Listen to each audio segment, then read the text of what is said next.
Greetings, adventurers. I'm Max, the composer of Coltrin compositions, your guide through realms of TTRPG music where fantasy meets the echoes of sci-fi and whispers of horror. Imagine your party at the brink of an enchanted forest or a haunted space station. My music weaving suspense with every leaf's rustle or distant spaceship hum. In the heart of battle, against mythical beasts or otherworldly entities, feel the thrill with compositions that make every clash, every spell a legend. But it's not just about the adrenaline. In moments of tranquility or eerie calm, let my music enhance the heart and soul of your story. As a fellow TTRPG enthusiast, I blend each melody to resonate with your game's diverse realms. Ready for an unforgettable session across all genres? Visit Coltrin Compositions on Patreon. Let the music guide your epic tales from ancient castles to distant galaxies through every shadowed corner. That's Coltrin Compositions.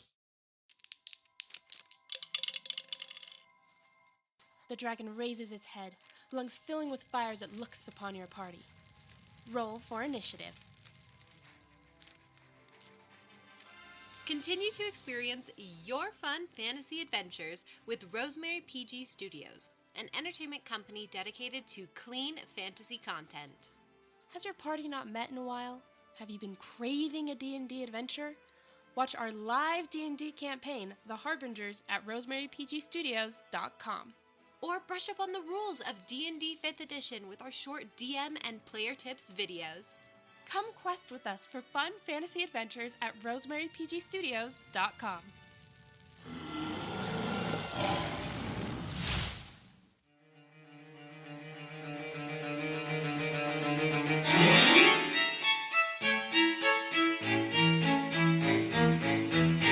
You are listening to Tomes of the Chaos Bard. Hey, it's Tomes of the Chaos Bard. I am DM Dave, and to the left I have Henley, Boudreaux, Lyla and Goratha, Roscoe, and Fenrir. And our recap for today is going to be Mr. Boudreaux over there. What happened last time? Well, I'm pretty sure that Roscoe tried to talk to Lyla and Goratha and keep her to stay, and then she insulted Fenrir by saying that if she poked him, he'd die. And then me and Fenrir also made cookies with and people kept inviting themselves. And then we also forgot about the bandit that we tied up in the caves, and it said that the people that are coming to the caverns, the caves, the mines, that the owners finally came and they released the bandit, so that's sad, but whatever. And then Lyla and Goratha didn't want to eat the food that we made, even though we made it specifically for her, and so we're chasing after her. And that's about it. Thank you, Boudreaux. And this little joke is for Evan. I know you are a man of breads. You enjoy your breads. I do like my carbs. Did you know that bread is like the sun? It rises in the yeast and sets in the waste. Ha! Love it.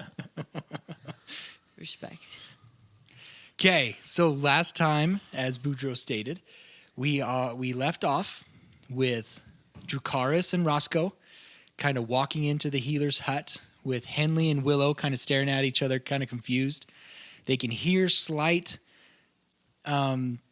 talking between Fenrir and Boudreaux as they kind of chase down Lyla down the ladder. They're kind of in that point of discussing who's going down the ladder and whatnot. Lyla has made down the ladder and halfway into the room. So I think we'll just start off with the healer's hut people, if there's anything that they would like to have a conversation about, or we can move on. Has Dracarys entered yet? Yeah. So as I stated, Dracarys is there, Roscoe's there, Henley's there, and Willow's there. I'm going to assume that I will have kind of filled Dracarys in on what's about to happen. Okay. Kind of the Lyla situation. Okay. So if Henley and Willow, obviously Willow's not going to really say anything, but if Henley wants to say anything to Dracarys, or they're just going to kind of walk through down to the lair. I don't think Henley would say anything, but she'd probably follow him in Okay. with her plate of eggs that Boudreaux just kind of left us. She's probably eating them. Okay. Well, seeing you take the plate of eggs, Willow's going to be like, oh, and he'll probably kind of scrounge up some stuff too. She'll help him. Okay. So you're kind of pack all the food up and start heading down. Yeah. Down the thing. Does Okay. Willow think it's showtime? He might Yes. think it's showtime. He's just like, maybe he's thinking Fenrir has maybe the he missed music. maybe he missed the cue or something. So he's like, oh, I guess we got to go. I thought it was going to be up here, but I guess we're going downstairs. All right. Because it's going to be a private show. Supposed to be anyways, right? Supposed to be. Okay. So Boudreaux and Fenrir, you have about 10, 20 seconds before Dracarys and Roscoe kind of walk around the corner. What do you guys want to do? What do you mean? As in, you guys were fighting on who's going to go down the ladder. You guys were having that discussion when we ended. You guys haven't He was climbed dragging down. me down the ladder. Either I was were you first or No, were no, you that's, ahead that's of what me? you said. Is you were dragging me down the ladder after. Okay. So I that's was, yeah. That's what's happening. Okay. So I was going first, following after her, and I was grabbing Boudreaux along with me. Yeah. Come on. Okay, you guys are like clumsily going down the ladder. You guys get down there, and right when you guys get down there, you see Lyla and Goratha go through the door, and I'm assuming you're closing the door behind you, right? Correct. Okay. And you just hear that door go clunk.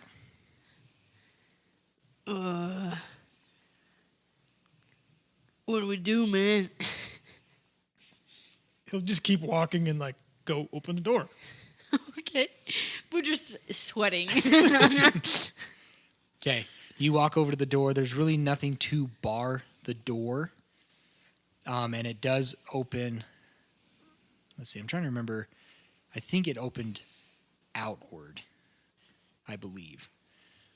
So, unless Lyla Goratha is going to try and hold the door shut or anything, Fenrir's just going to open the door. No, I probably would like lean against it and go, Oh, so yeah. So he's going to open it and you're just going to fall out. sure. Okay. Either that or I'm does gonna open. like push on the door a little bit and still like breathe out like, okay. You're gonna breathe for a second. Okay. Right into Fenrir's arms. Fenrir opens it up and you kind of just go, do you want to make me a dexterity saving throw, or you're going to fall like kind of right on your back? Okay. That's a 12. Okay, at 12, you're able to catch yourself before you fall down. Kind of like stumbling backwards, like, oh. And like you back up far enough that you're kind of like right behind Fenrir. Like he's holding the door open and you're kind of, it almost looks like he opened the door for you. But of course you stumbled backwards. Right. Go ahead. Oh, Lyla, we brought breakfast. Yeah. Boudreaux, why don't you get Lyla some breakfast and I'll go get Emery and Joanna breakfast? Yeah. Thank you, Fenrir. No, that's all right. I can take care of this. I went to go get them breakfast. I can at least give them the rations that I got. But it's warm. And I will take one of Hot these breakfast. and one of these, 2 of these. Thank you very much, because I'm sure that they will enjoy something hot. Wait, don't forget these cookies we made. I made. I'm sure Joanna would love your cookie. No, I Now want walk you to away. Eat it, honestly. I walk away. Okay. Around this time, Roscoe and Dracarys start coming down. They are now in the lair. You kind of see Boudreaux like a little dejected I am drooping. by the door. Fenrir, what are you kind of doing? I'm. Hey, Dracarys, Roscoe, you guys want some food? And Boudreaux droops more. I'm gonna look up to Dracarys and be like, "This is pretty normal for our group." This is pretty normal. And soon Henley and Willow come down with kind of the rest of the food. A pile of food in their arms. Yeah, trying to be very careful not to spill stuff. And they go over and set it on a nearby table. And Willow's like, you see him kind of excited. He starts setting out the food and stuff. He's like, so, Fenrir, when are we going to start hearing that little song that you wrote? With our little breakfast and show. Momentarily. So Maybe. Can we go ahead and start eating? Hopefully. Or Yeah, let's go ahead and start eating, and then we might get to it, we might not. Is everybody else going to join? Well, I something's wrong, and I think I should go talk to her, maybe. Oh, okay. Tell her that the food's getting cold. Yeah, we'll do, Willow. You go sit down, and it'll be fun. All right, Henley, help me get the table ready. We'll make this so special. I like that idea. Boudreaux, you're not going anywhere. Why, no. Because you need to save some of these cookies. Just trust me. And then here are the few good pancakes I made. Okay, thank you. But don't eat both of them. Just one. I wasn't planning on it. Pancakes for two. Well, I already saved some of the best cookies, but you took it on your plate, so thank you. Oh, here you go. Sorry. So I'm gonna go talk to her then. Yeah, see if you can get to talk to her out here. Out here. Yeah, and we'll go in there. Or maybe we should get everyone out here and you guys can go in there. Or Or how about for now, me and Dracarys go talk to her, but and you guys get ready for whatever shenanigans you're up to out here. we made the cookies though. Okay, well, she's got to come out this way Well, at some point. Well, give them to her. Let her know they're from me then, and then tell me how she likes them. Yeah. Okay. Okay. Yeah. Here you go. Mm-hmm. I acquired. But a plate you of better be cookies. very descriptive because I really it matter. I will tell you word for word what she says. Well, I can go in there. I helped you make them, so I could help describe how you made them. No. You know, like Lila's reaction. That's what I meant. Oh, well, I could tell you too. Yeah, go in there then, Willow. Willow, I think they need your help out here. Oh, okay. You have such. You just weren't there when he made the cookies, so Well, that's how Yeah, I and they know, were but you have hard such- work, huh? They were very hard work. You worked very hard. No, you work Such an- very hard. No, you I know work very you hard. work very hard. eye for detail. Oh. That they need your help making this place look beautiful for Fenrir's song. Oh, okay. I can help with that. I could use some help to make it look pretty. And she goes, I don't know. I'm helping, I think. That would be don't great, know. Henley. Oh, okay. Well, I guess Henley, we need to go. Go grab those flowers over there. That's what I was thinking. You know, honestly, I don't know why we're doing it down here anyway. I don't really like caves. Henry just shrugs. I don't know. He doesn't know anymore. Maybe Lyla And- likes caves? Boudreaux grabs a pancake and shoves it in his mouth. A burnt one? Is it one of the good ones? Yeah. I wasn't able to give those to her. Okay, so we're heading into the little room. So Roscoe and Dracarys walk in. Joanna's there. Emery's there. And kind of a... How is Lyla and Goratha looking right now? Very embarrassed. Okay. It's like one of the few times where she does not want the attention on her. And just trying to like probably avoid that situation and redirect to the ladies that are in front of her. So that way she can just try and forget it. but also a little bit sad. So this door gets shut behind, and Dracarys says, good morning, everyone. Lyla, you wanted me to come here. What is it that you wanted to talk about? Yes, I did. So Joanna was looking for some information as well, since you are Dragonborn. You happen to be the only other one right now that we feel probably appropriate to discuss things about Emery. We are thinking of taking her back into Avalon and then over to Dengal. And from there, we've heard rumor that there may be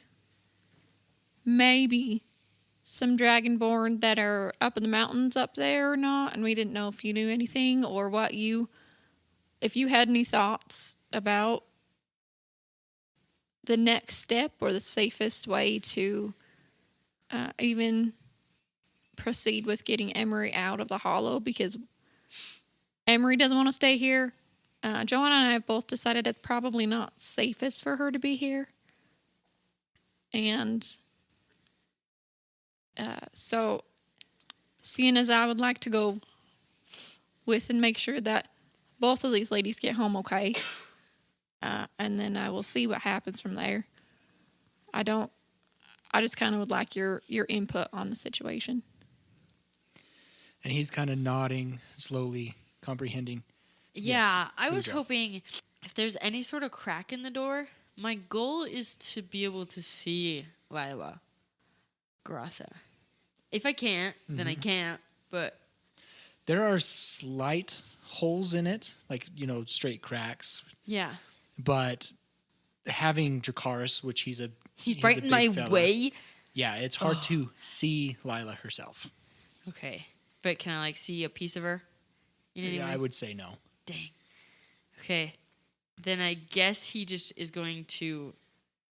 he's going to still try to check in every once in a while, but he's listening if he can. Okay. As well as you can. Listening for a reaction. Okay, sounds good. Dracarys is listening to Lyla's conversation.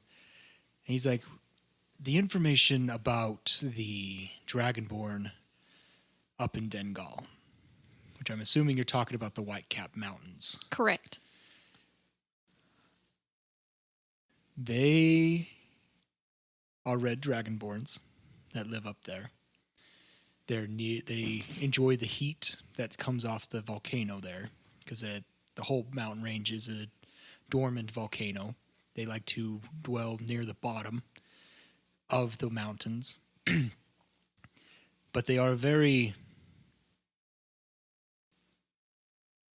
reclusive clan. They like to keep to themselves, since there are not many of us around anymore. Right. Dragonborns are either moving out of this area, out of this land, or dying off. It's hard to tell. There used to be many of us, but now there are not. And so, to know if those Dragonborns are up there, it's hard to tell. But to find a Dragonborn, a lot of times they will not expose themselves unless there is a fellow Dragonborn there. I could possibly accompany you up there, because I'm guessing, and as Roscoe has mentioned to me, and you using the word we, you do plan on going with them. As long as she'll have me. I don't think it'd be a bad idea. I do worry about the fellow druid that has been around. Clarice is her name. she will be keeping a close eye on this place. And I've been thinking about how to get her out of here, because I do not believe it's a safe place for her. Her being Clarice, being a druid, she possibly could be eavesdropping as we speak, because they can turn into various animals. A mouse, a small little creature. So I do believe getting her out of here, and soon, is the best way. Though I think coming with you on my part to help you find these red dragonborns may be a while, because I've been thinking about being the distraction. Kind of me leaving with some others, going elsewhere to see if Clarice will follow me. To see if I've been trying to sneak her out. Distracting her, giving you guys an opportunity to leave. With that, though, I do worry with you going with them. What is your thinking about going with her? What are your thoughts? I worry about Joanna getting home. I worry about Emery in general. And I told her that I wasn't going to leave her. She's lost both of her parents. She needs something that's even slightly familiar or friendly.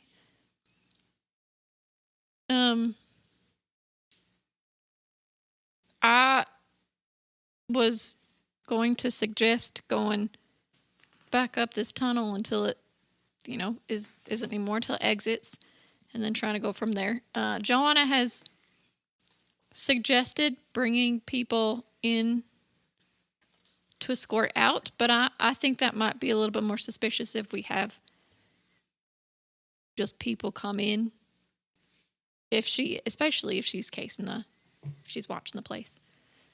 I think that would be a tip. And any sort of distraction that might be given might be futile at that point. So, well, if we do go with the plan of me doing a distraction, and he turns to Joanna, who is it that you want to bring in to escort you? I do have people here that could escort you. I do have Juna that can go with you, and she has some fellow comrades that could help as well. Joanna's I was thinking about getting the Vanguard swords and shields to come help escort us. I have a very good working relationship with them, and they could escort us all the way up to Dengal, and we could even fly there. So there would be very little travel, land-wise, to get up to our little cottage that we have, and then I was planning on having them stay with us to help guard the place and make sure nobody disturbs us while we figure out the Dragonborn situation, and just give us some time to, get to know each other and to give Emery a little peace of mind. Dracarys, he kind of nods. He's like, I do know of these Vanguard swords and shields. I have run into one of their comrades before. A guy named tiefling named Rashik. He is a very handy man to go. I would recommend him to help escort you. He had helped us in the past here in the canyons. And he looks down at Emery, and he kneels down. And he's like, and he starts speaking Dragonborn to her. Which I think the only ones that knew Dragonborn was Henley and Boudreaux. So you see Emery kind of nodding her head. She's responding in Dragonborn. You feel that the conversation, you can kind of get the conversation, the feel of the conversation as, well, actually, Roscoe and Lyla Goratha, roll me a perception check. It's a 6. Okay. It's a 17. Okay. Roscoe, what would be distracting, kind of stopping Roscoe from kind of paying attention to the conversation? What would be going through your mind? I already know what's going on. I mean, at this point, like, I know she's made up her mind. Lyla Goratha has made up their mind. And if Dracarys is assisting, then I feel a little better about everything. I'm just there, again, at this point for, emotional support. There's nothing I can say that's going to change the situation, so it doesn't matter what they're saying in Draconic. It isn't going to change anything. Are you upset by the situation? Meh. I'm not showing any sort of emotion right now. Right now, I'm just there in holding a tray of cookies in support. I am the cookie holder. Welcome to Tomes of the Chaos Bard Mid-Show Break. I am Rupert Bumpkin. Thank you for listening to Tomes of the Chaos Bard. If you wish to support us, visit us on ko-fi.com/Tomes of the Chaos Bard, where you may become a member of our Ko-Fi. There, you can receive special content, such as post-shows, DM deep dives, and exclusive merchandise, such as t-shirts and keychains. There, you may also donate to the Feed the Cast funds, a special way to thank them by buying them dinner for the night. Yum, yum! Other ways you can support us is by sharing us with your friends and family and on social media. Spreading the word about the Tomes of the Chaos Bard is a huge help, and we thank you for your help. Another way you can support us is through 5-star reviews. And with every 5-star review, Solemn the Chaos Bard will give you a shout-out on our Solemn's columns. So stay tuned for those. That is all, folks, and back to the show. Okay, Lyla Goratha, you do get the sense that Dracarys is talking, seeing how she feels about this. Okay. You don't know the exact words, but just the tone of voice, the feel of the conversation itself, the expressions on their faces, their body expressions, body movements, that he's making sure she's okay with this plan. Double checking, making sure she's okay with going with Joanna, because several times he's pointing at people, and Emery looks up, occasionally at you, occasionally at Joanna, and he nods, and he stands up, and he says, "Lyla, will you come with me for a minute?" Yes, sir. Well, actually, the rest of you, Roscoe, Joanna, I do understand that there's some kind of breakfast out there, and Emery, and I want to speak with Lyla and Goratha alone for a second. You got it, boss. Okay, so Boudreaux, you've been kind of keeping an eye on this door, and right when you get over there to look in, that door opens up, kind of smacks you in the face. Oh! And you see Roscoe poke his head around the door. Hey. Did she like them? As I hold out a full plate of cookies still. Go back, give them to her. And I'm going to shut the door. Okay, and Emery comes out, and Joanna come out as well. Boudreaux will actually take one of the... He, looks at the plate really carefully, and he takes out 2 of the cookies, and he gives one to Joanna if she'll take it. And then he offers one to Emery. Yeah, they take it. Okay. And I don't know if Emery wants to, but he would be willing to play with her. If she... He might ask her if she wanted to do something. Go play marbles or something. I don't know. She kind of looks at you when you say, go play marbles. She's like, no. I don't know what marbles are. She seems very reserved right now. Okay. A lot on her plate. She kind of seems kind of join, like a shy kid, kind of Yeah. hiding behind the parent. She's kind of doing that a little bit with Joanna. Okay. And then, well, if you do want to play marbles, I got them, and they're in the corner over there, and we can move it. But just let me know. Go ahead and eat some food. And she nods shyly, and Joanna puts her arm around her and escorts her to the table. And then Boudreaux sits on the ground. We brought a table, but no chairs. There's some chairs. There's there. some chairs. Yeah, there's some chairs down there. And there's like barrels and boxes, wood boxes and stuff that people could sit on as well. Okay, Fenrir, go ahead. Fenrir at this point is going to go walk over by Boudreaux and just be like, just didn't quite work out this time. We'll make sure we get it again. We'll make sure Fenrir. we'll Fanny. get other cookies and Fanny! pancakes or Fanny! what? Something's going on. I mean, yeah, it's true, but I mean, We can do it another time, but I don't know. Just do you want to do it now still? no. Well, do you want to do it ever? Does she even like me? I don't know. Me I can neither. find out. But something going on.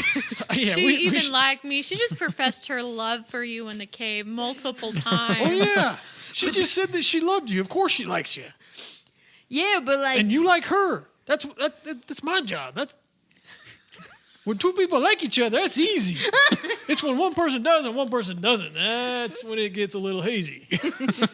but like, you're not supposed to tell her each other. I mean, so like, she told me, so it was something funny. Henley and Roscoe, you're hearing this conversation, by the way. Yeah, so I mean, We are why? awkwardly standing aside, like, do we tell them? Do we not tell them? You guys are always awkwardly standing aside when these things happen.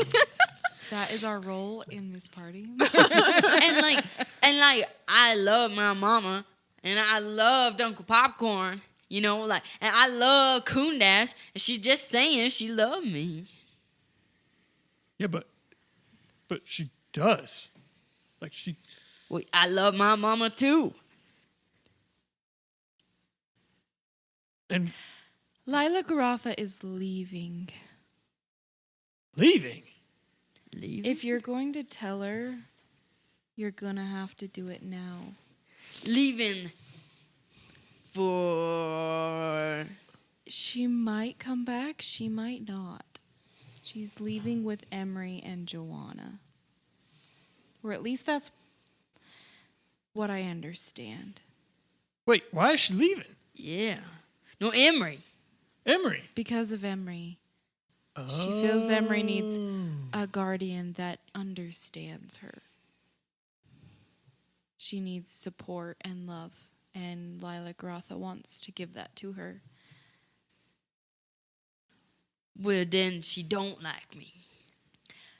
No, that is not true. She does like you. Okay. Wait, someone define love. And like. I think it's too complicated to say what it means. There's too many different ways, but No, you speak Dragonborn. Tell me. I mean we've Draconic. discussed. I speak an entirely different No, dialect you just than you. sound funny. Please tell me. I can't articulate in Dragonborn. It's more of just speaking. Tell me how she feels in Draconic. I will say in Draconic, she loves you, but it's complicated. Okay. Oh. And he's like, oh.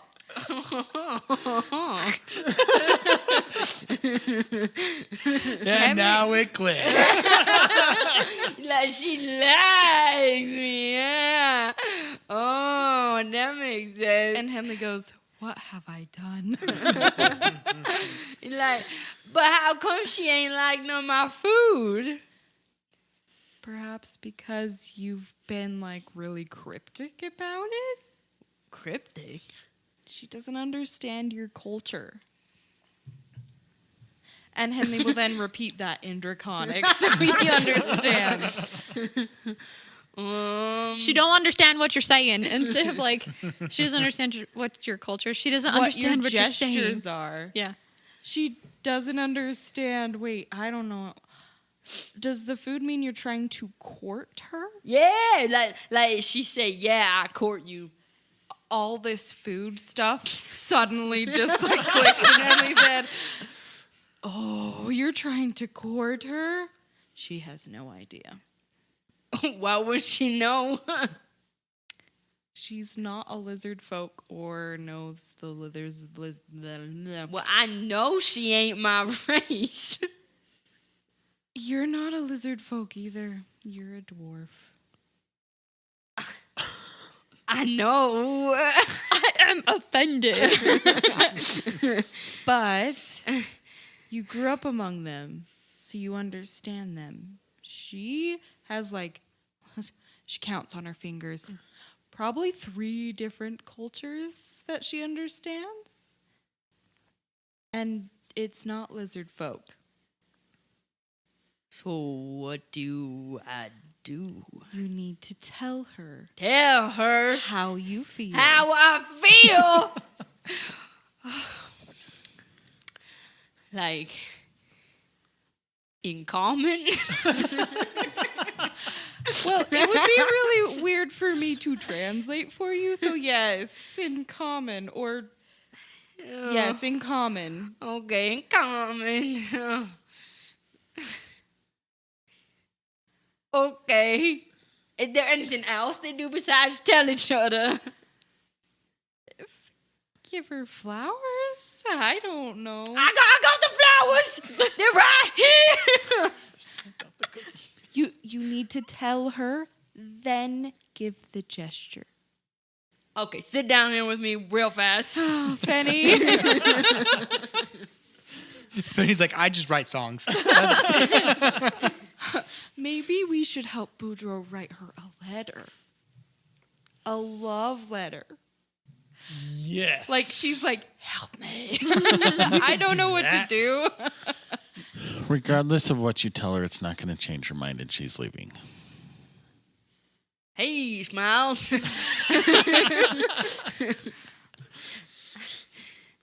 You know, well, maybe I should just talk to her.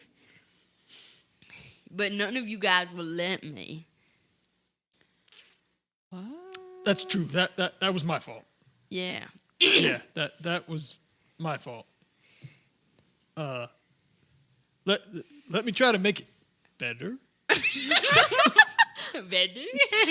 This episode should be called Love is Awkward. She loves you, but it's complicated. Or how about tell me in Draconic? I don't think I've ever blushed so much at the table. And I'm in the other room.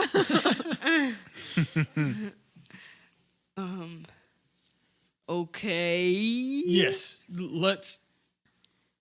But if she's leaving, but you gotta tell her. So,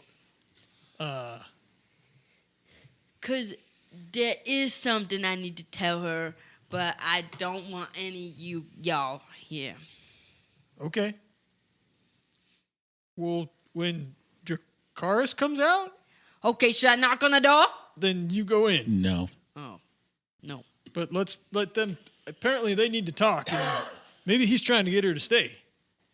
But if she's going to stay to talk to Emery, and that's when Fenrir will kind of survey the room to go see where Emery is at.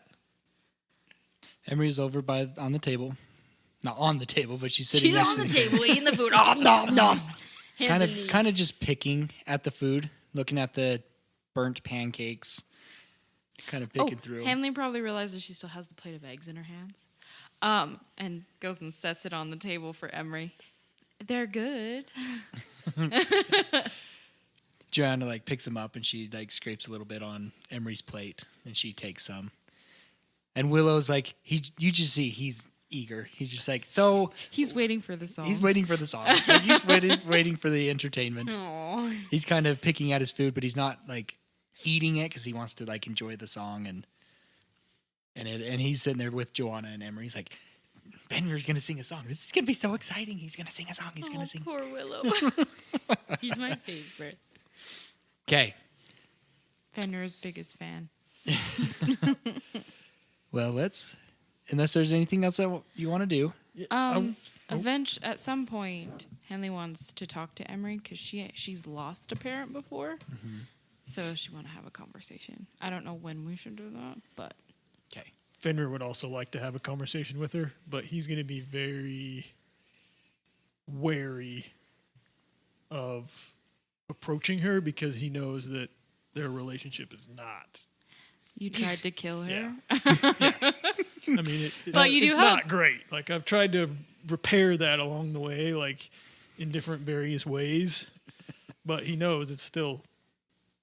He recognizes the situation that he doesn't have a great relationship with her. On top of, she just lost her parent. Granted, do remember that you did learn her lullaby, I did. so don't discount that. So, yeah, and I've played that for her a few times. So it's like I've tried to make up for that. So it's like he's just unsure of how Emery is going to respond to him Gotcha. trying to talk to her. I think as long as you don't start off with, "Hey, remember me? Try to kill you." I think you'll be okay. Right, and that's why he like for That'd me be it funny was though. yeah, it was like Hey, going remember me? over to the table and just kind of sitting down next to her and just being like just kind of reading her and being like just starting to eat breakfast just at the table, and then he'll bring up and then he can talk to her if at some point. Okay. Before that, so we'll get back to that conversation. Let's go to Dracarys and Lyla Goratha. So Dracarys, he kind of finds a little kind of a barrel to kind of lean against, sit on. He takes a deep breath and kind of looks at you. I'm going to lean against the door, Okay. almost dejected, like I'm so exhausted. Physically, mentally, just exhausted at this point. It's been a long morning. And he can sense this. He can tell that there's a lot of stress. Like he was just having the conversation with Roscoe coming down to the healer's hut. He could tell how not desperate, but I don't know. What is some things that Roscoe would be telling Dracarys about the situation? You did mention to him that she's leaving. Would you have gone into details of like why you don't want her to leave, or just like, yeah, she's leaving because she blah blah blah? I mean, I probably would have confided in pretty well, not to the full extremes of like word for word, play by play of the conversation, but she's leaving.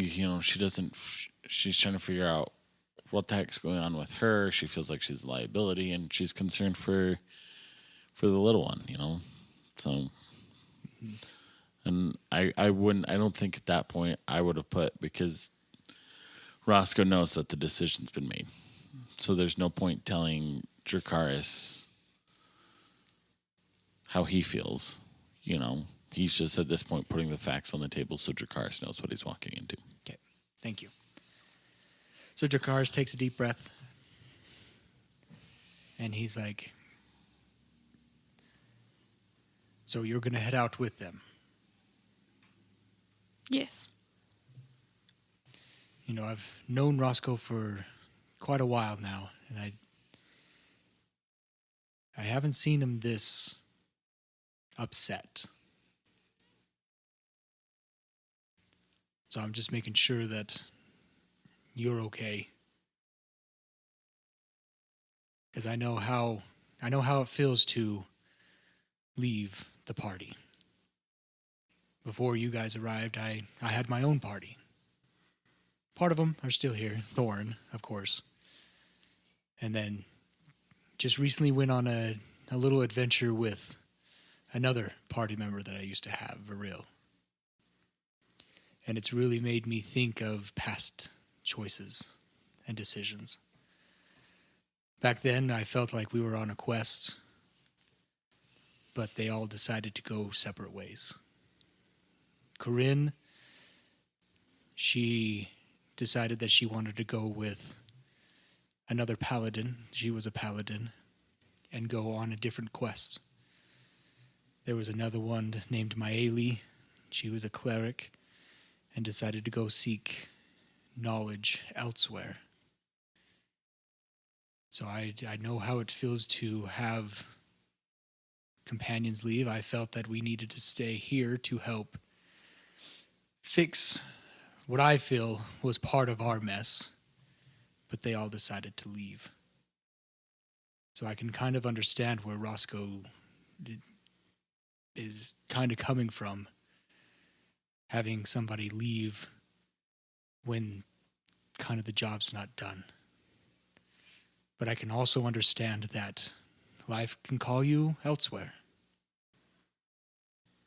Going on the little adventure with Viril and hearing Thorin, and you kind of almost like a hearing Thorin, like, oh, he won't shut up about it kind of voice about his little adventure that he had with you guys. Kind of made me miss my group. Kind of miss my party. And we don't know what's going to happen. Heck, I don't even know if Corinne or Maeli are still alive.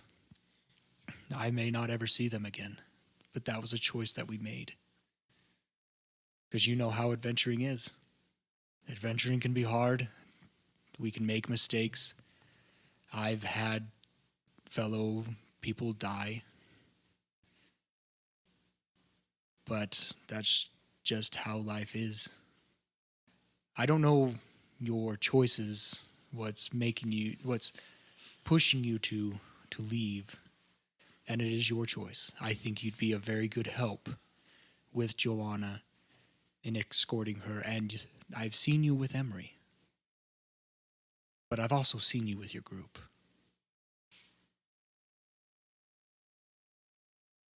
And I do feel like there is that they'll need you. But I know Emery needs you as well. I'm not here to try and convince you to change your mind. I know how firm you are on your decisions. But I just want to make sure that you think about those things.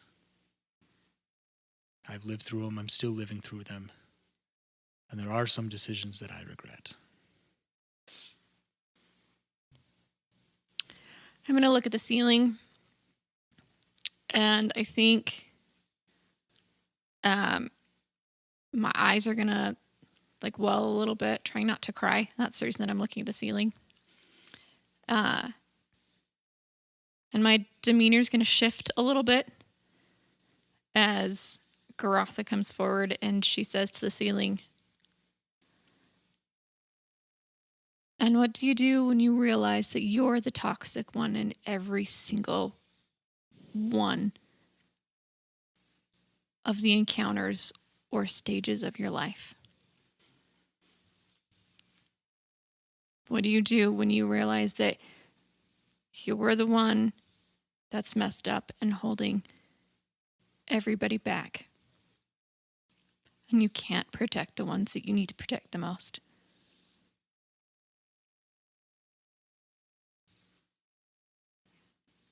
Dracarys, I don't know all of your stories, and I don't know if you'll ever see your party members again, your friends that you haven't seen in a while again. And you're right, they might need me.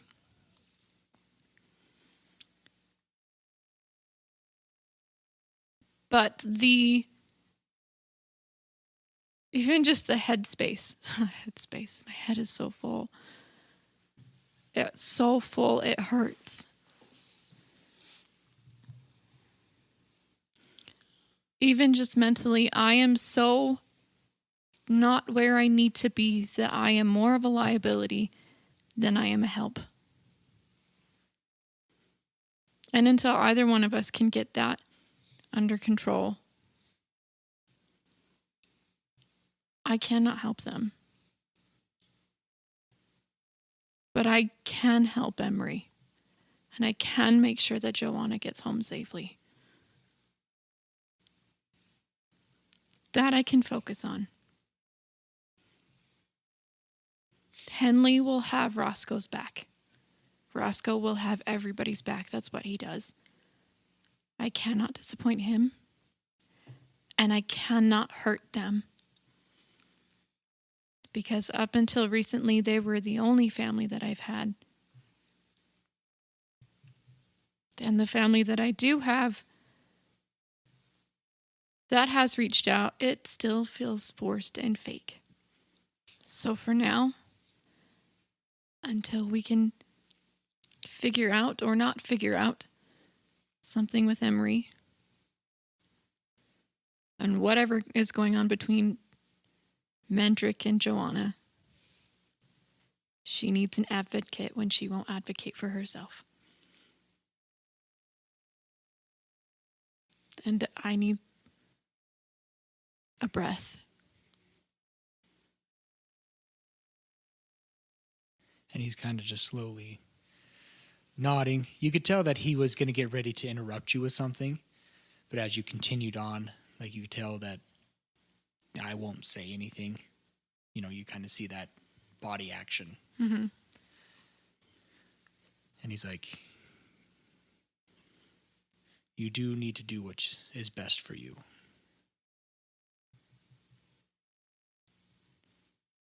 I will confer with Emery, because Emery does want you to come, but she does understand that you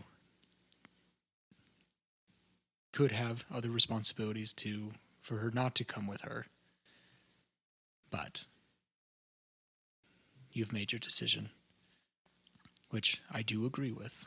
I think you would be a good fit with them to help. I just wanted to make sure that it wasn't some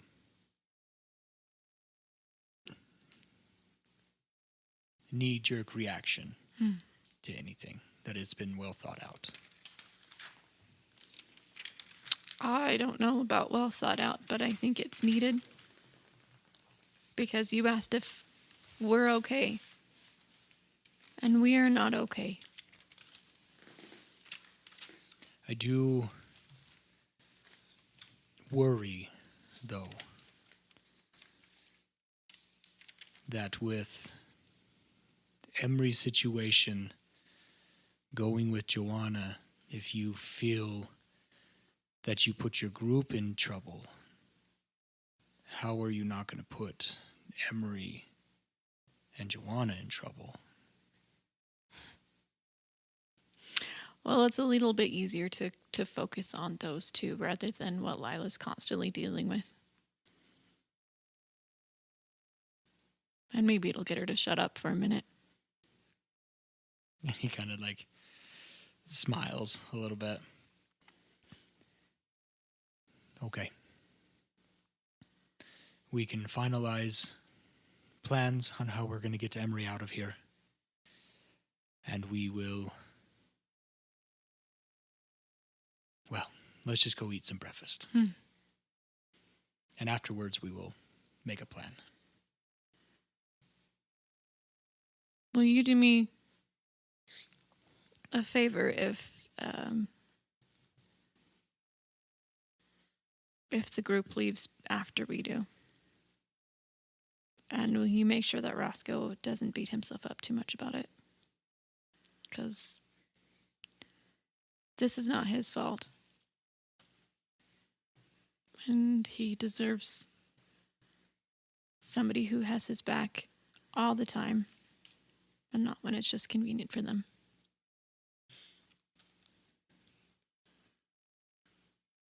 I will try. Thank you.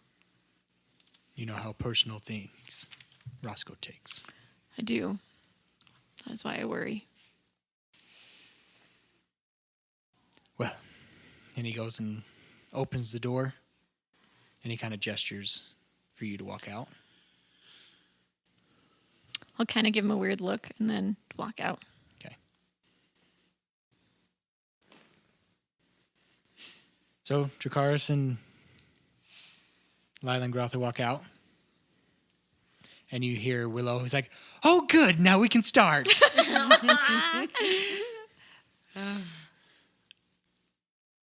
Yes, we can. Yeah, we all look at Fenrir. We all wait a bated breath. We're like,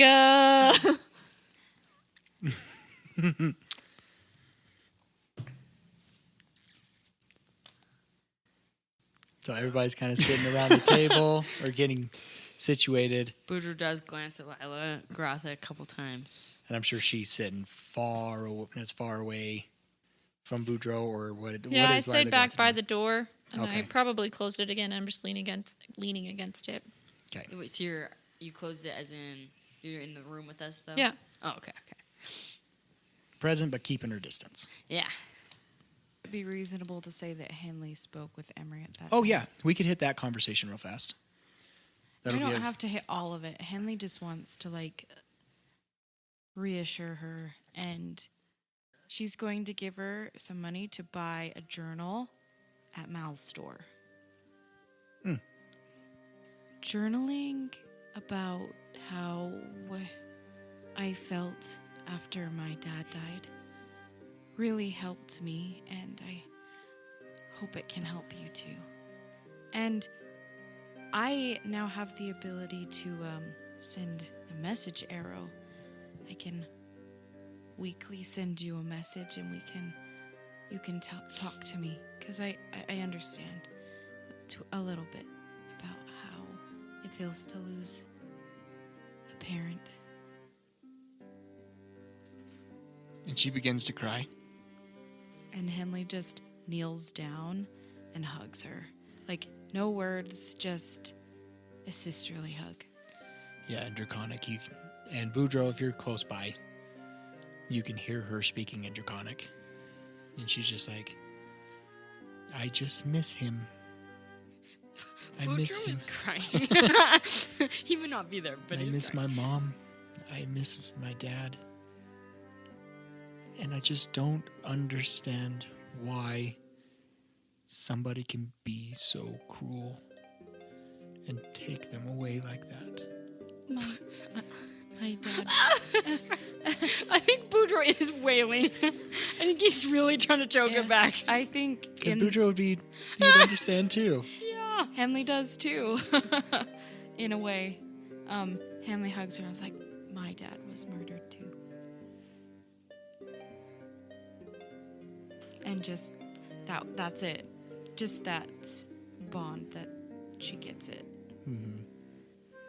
I think Boudreaux's getting embarrassed of his trying to hold back his sobbing. I think he's gonna go upstairs. Oh, so you're Well, going to leave. Yeah. Henley's crying too. Yeah. I know, but Boudreaux, when he cries, it's a little. Yeah. He wails. Yeah. And you see, and Willow's just like seeing, he's not understanding the conversation No. because it's in Draconic. So you two are talking, you two start crying. Looks over at Boudreaux. Boudreaux starts crying and making his way to the ladder. And Willow's just sitting there like, and he just starts like slowly puts his head down and starts eating the food. He just doesn't know what to do. Poor awkward BB. Okay. At this stage, Fenrir is like, he now, like, hearing that, knowing how close that Lyla and Goratha are to Emery, he now understands, or feels like he understands why she's leaving and why she's doing what she's doing. And so now he will get out his viol and he will start to play a little tune. and it'll start to go. He'll go, oh, oh. Everybody was wild rage fighting. Those axes were fast as lightning. In fact, it was a little bit frightening, but they fought with expert timing. They were chopping them up. They were chopping them down. It's an ancient art, and everybody knew their part. With a swing of the axe and a kick from the feet, those axes were fast as lightning. In fact, it was a little bit frightening, but they fought with expert timing. Willow's excited. So to kind of remind everybody, so the scene with Emery happened before Lyla Goratha came out. So when Lyla Goratha came out, is that when you do perform the song? Yeah. Okay. So Boudreaux's already kind of gone at this point. Emery and Henley are kind of starting to... Wiping her tears Wiping away. her tears. So Lyla Goratha, you come out, notice that Boudreaux's gone, but seeing Henley and Emery kind of crying together, or at least at the end, wiping the tears away. Henley's wiping Emery's tears away. Okay.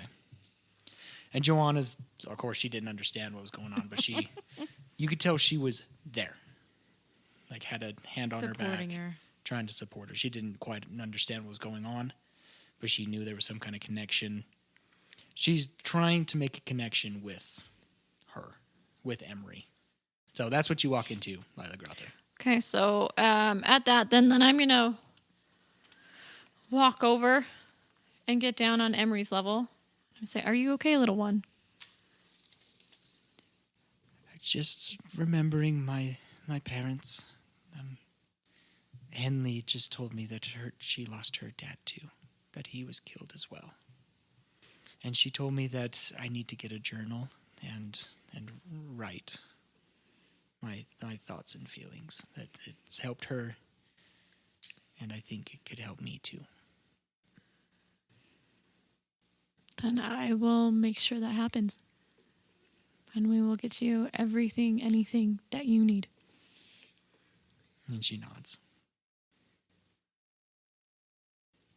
And then you hear the song.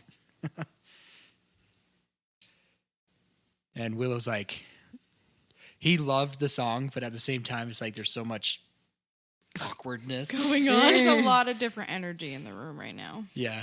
He notices that Roscoe's kind of in his own mind right now, doesn't quite know what's going on. Dracarys seems to kind of be in his own thought bubble as well. One of his best friends, Boudreaux, left.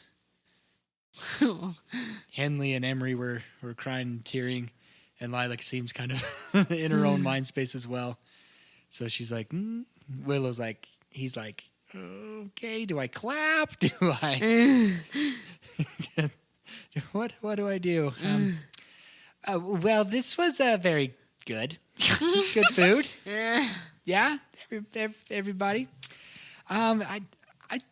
I think I left something on the stove upstairs. I'm gonna go check on it. And he leaves. And he goes up and finds Boudreaux. Oh. Are you in your hammock? Yeah. Okay. He kind of like opens it up and he kind of bumps you with the trap door. Kind of go, sorry, Boudreaux. Sorry. It was hard to notice. Sorry. Are you okay? Yeah. The only time I saw you kind of cry like that was when Uncle Popcorn died. Yeah. Yeah. Well, if you don't want to talk about it, that's fine. I just wanted to let you know that I'm here for you, bud. Well, nope. I didn't hear about the people coming to the mines, huh? No. Okay. Well, have you like, well, yeah, I don't know myself what I should do. If I don't know if I want to tell someone, and maybe I do.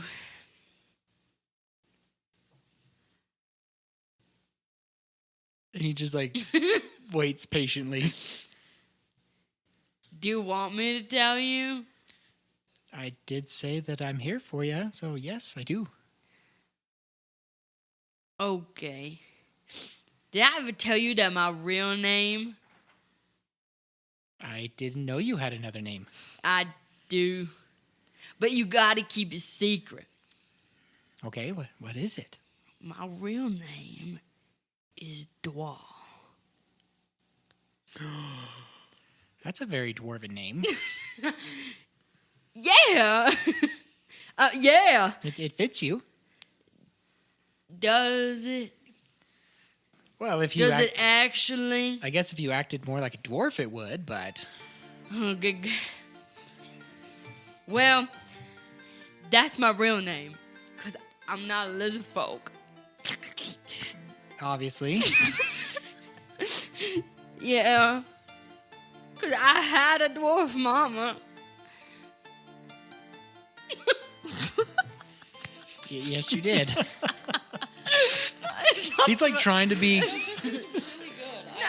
I know. He's trying to be, like, he's being compassionate and stuff, but he's also like, where's this going? I'm not sure where this is going. And I thought she died. But she's not alive. It's just that my dad killed her. What? Yeah. How do you know? You ever heard of Hangman's Noose? Well, that's the Poison? That's the poison that Juna had, right? Yeah. That's the first time I ever heard about it. Yeah. Well, when my mom was on her sick bed, she had a ring around her neck. And she couldn't breathe very well. I didn't know what that was. But she told me my home was safe, so I left it. And I wish I never would have left.